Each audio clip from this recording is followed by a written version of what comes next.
Шағбан айының тағы бір ерекшелігі ол айда қасиетті Бараат түнінің болуы, оттан құтылу түні деп те аталады.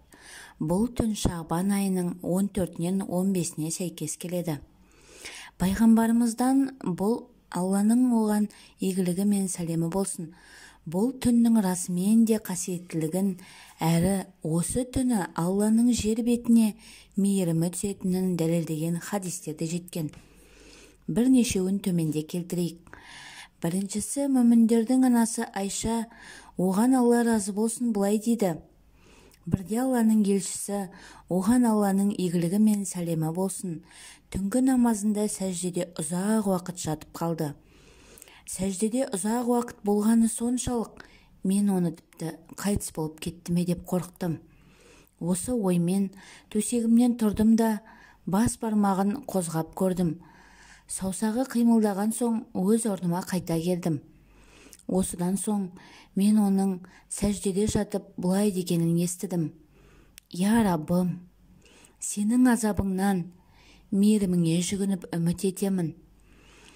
Мен сенен пана тілеймін. Сені өзің лайық болған дәрежеде мақтай алмаймын. Сен өзіңді сипаттағандайсың. Осыдан соң ол маңдайын сәждеден көтеріп намазын аяқтады. Және маған қарап былай деді: Ей Айша, пайғамбар сені қалдырып кетті деп ойлап қалдың ба? Мен оған: Жоқ, Алланың елшісі, мен тек қана сенің жаныңды осы өмірден алып кетті ме деп қорықтым. Өйткені сенің сәждең өте ұзаққа созылды. Осыдан соң ол бұл түннің қандай екенін білесің бе деп сұрады. Мен: Алла мен оның пайғамбары жақсы біледі деп жауап бердім. Бұл Шағбан айының жартысы толған түн. Бұл түнде Алла тағала құлдарына мейірімін жаудырып, кешірім тілегенді кешіріп, мейірім тілегендерге өзінің мейірімін жаудыратын түн. Тек қана жүрегінде мұсылман бауырына деген кегі бар адам ғана ол райынан қайтпайынша назар салмайды. Және тағы бір хадисте Айша анамыз, Алла оған разы болсын, былай деп жеткізеді: Пайғамбарымыз, оған Алланың игілігі мен сәлемі болсын, Алла Субхана тағала Шағбан айының жартысы толған түні қалып тайпасының қойларының жүнінен де көп шамадағы адамдарды кешіреді. Қалып тайпасы көп қой өсірумен танылған тайпа болатын. Сол себепті де хадисте осы түне көптеген адамдардың Алланың кешірімі мен рахымына ие болатыны айтылған. Тағы бір хадисте пайғамбарымыз, оған Алланың игілігі мен сәлемі болсын, былай дейді: Бұл түні Шағбан айының ортасы. Алла тағала тозақ отынан қалып тайпасының қойларының жүнінен де көп шамадағы адамдарды босатады. Алайда Аллаға серік қосушыға және мұсылман бауырына деген жүрегінде кегі бар адамға, сондай-ақ туыстық қарым-қатынасты үзуші және тәкаппарлыққа салынып, етегін тобығынан төмен түсіріп киген адамға, ата-анасына қарсы шығушы мен шарап ішетін адамға назар салмайды. Төртінші бір хадисте Муаз ибн Джаббал, Алла оған разы болсын, пайғамбарымыздың, оған Алланың игілігі мен сәлемі болсын, былай деп жеткізеді: Алла тағала Шағбан айының ортасы толған түні құлдарына мейірімін жаудырады да барлығының күнәсін кешіреді. Тек қана өзіне серік қосушы мен жүрегінде мұсылман бауырына кегі бар адамнан басқаны мейіріміне бөлейді. Хадис риуаятшылардың тізбегінде аз ғана олқылықтар болғанына қарамастан, жалпы хадистерден бұл түннің орнының ерекше екендігін, әрі осы түнді қасиетті түндер секілді құлшылықпен өткізу негізсіз және ойдан шығарылған амал екендігін аңғарамыз. Ойдан шығарылмаған амал екендігін аңғарамыз. Алайда заманауи ғалымдар хадис тізбегіндегі олқылықтарға қарап, бұл түнге қасиетті деп баға беруден бас тартқан. Негізінде хадис мамандары келтірілген хадистердің біразын сенімді деп, Ал тізбегіндегі олқылықтарды хадис іліміне сәйкес жеткізушілердің санының көптігіне қарай жойылып кетеді деп есептеген.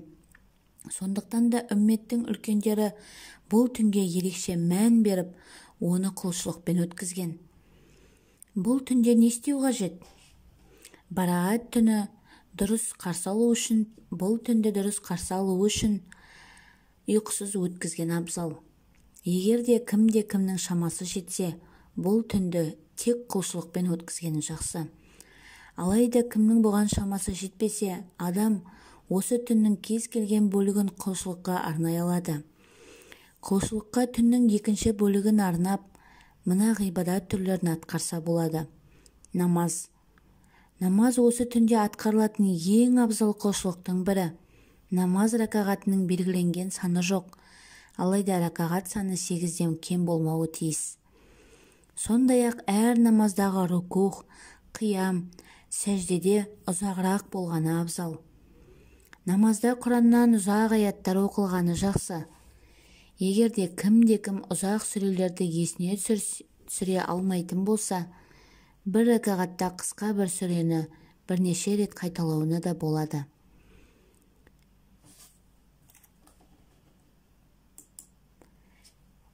Тилауат. Қасиетті Құранды оқу осы түні атқарылар пайдалы құлшылықтың түріне жатады. Намаз оқып болған соң, я болмаса басқа уақытта шамаңыз жетсе Құран оқыңыз. Зікір. Бұл түнді зікірге арнаған өте жақсы. Әсіресе пайғамбарымыз, оған Алланың игілігі мен сәлемі болсын, пайғамбарымызға салауат айту.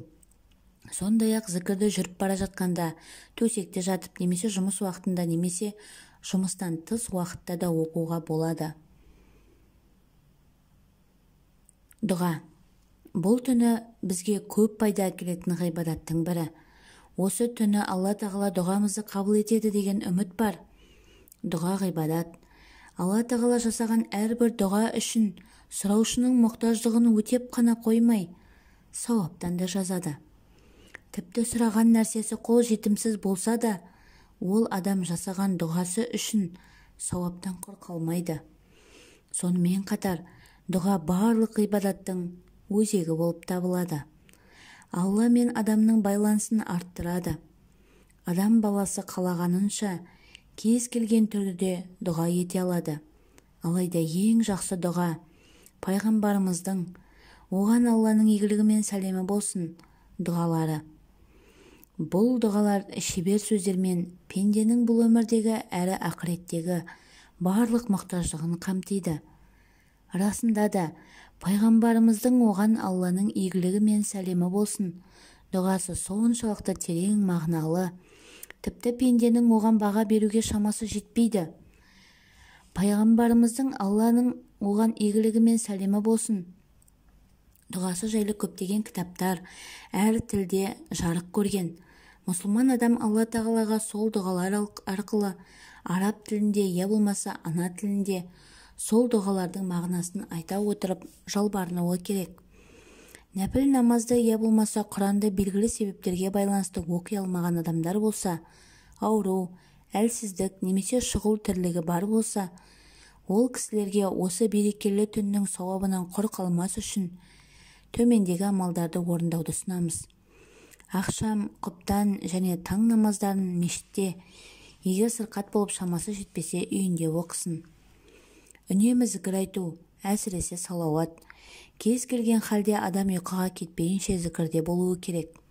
Алладан кешірім тілеу, мұны төсекте жатып та сұрауға болады.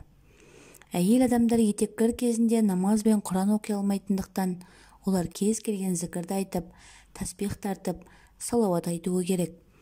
Сонымен қатар Құран мен хадистерде келген араб тіліндегі дұғаларды дұға ету ниетімен оқи алады. Сенімділігі әлсіз хадиске сәйкес, пайғамбарымыз оған Алланың игілігі мен сәлемі болсын, осы түні Бақи қорымында болып, сол жерде жерленген мұсылмандарға дұға еткен деп айтылады. Осыған негіздеп кейбір фақихтар осы түнді қорымға барып, ол жерлердегі Фатиха сүресін, я болмаса Құран аяттарын оқуды ұнамды іске жатқызған. Алайда бұл амал міндетті емес, әрі мұны парыз амалдардың дәрежесіне көтерудің қажеті жоқ. Бұл түні жасауға болмайтын амалдар. Жоғарыда атап айтқандай, Барағат түні мұсылмандар үшін ерекше түн. Сондықтан осы түнді Аллаға толықтай мойын сұнған күйде өткізу керек. Әрі Алланың алдында ұнамсыз амалдардан тыйылу керек. Дегенмен әрбір мұсылман әр кезде күнәлі істерден аулақ болуы қажет. Осындай түндері күнәлі іс жасау үлкен қылмыс. Әрі Алла тағалаға бой ұсынудан бас тартқандық болып саналады. Мұндай амал Алланың қаһарына ұшыратады. Сондықтан да барынша күнәлі істерден тыйылуымыз қажет. Асылында осы түні жасалған күнәлар бұл түннің барлық нығметінен құр қалдырады. Кейбір жандар осы түнді атап өту мақсатында ерекше тағам әзірлеп, үй үшін я болмаса мешітті безендіріп жатады. Бұл амалдардың барлығы негізсіз болып қана қоймай, дінсіз адамдардың ойлап тапқан амалдары. Бұл соларға еліктеу болып табылады. Еліктеудің бұл түрі күнә болып есептеледі. Ал оны осындай қасиетті түнде жасау күнәні ауырлатуына ықтимал. Мұсылмандар бұл амалдан аулақ болулары қажет. Кейбір адамдар бір жерге жиналып, діни жиын өткізіп, ұзақ сабақтар оқиды. Мұндай амалдарды атқарудың қажеті жоқ. Бұл түні тек қана құлшылық, ғибадат болған абзал. Намаз, Құран оқу және зікір деген секілді құлшылықтарды топпен емес, жеке орындау керек. Нәпіл намаз жамағатпен оқылмайды. Және бұл түнді атап өту үшін жамағатты мешітке жинаудың да қажеті жоқ. Керісінше бұл түні Алла тағаламен жеке қалудың жолын қарастыру керек. Бұл уақыт әлемдердің Раббысымен тікелей байланысып, және оған ғана уақыт, оған ғана көңіл бөлетін кез. Бұл түннің қымбат сағаттарында жаратушы мен оның құлының арасында ешкім болмауы керек. Әрі Алла тағалаға ықыласпен, яғни еш нәрсеге алаңдамастан ғибадат ету керек. Сондықтан да пайғамбарымыз оған Алланың игілігі мен сәлемі болсын, бұл түнді ешкімнің қатынасынсыз, тіпті жары Айшаның, Алла оған разы болсын, қатынасынсыз өткізген. Сол себепті де рұқсат етілген нәпіл ғибадаттар жамағатпен емес, жеке атқарылады. Шағбан айының 15-ші түні, 15 күнгі ораза.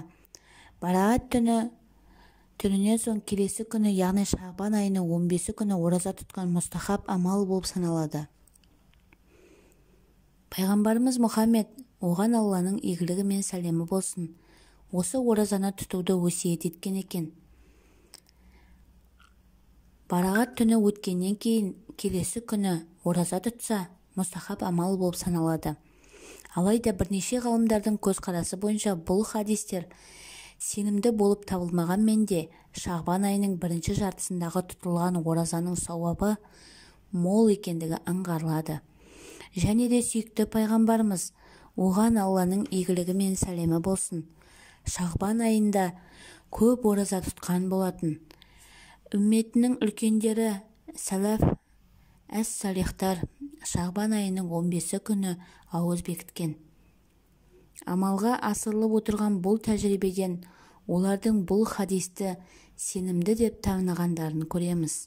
Сондықтан да Шағбан айының 15 күні ерікті түрде сауабынан үміт етіп, нәпіл ораза тұтуға кеңес береміз. Сондай-ақ қаза болған оразаны да ұстауға болады.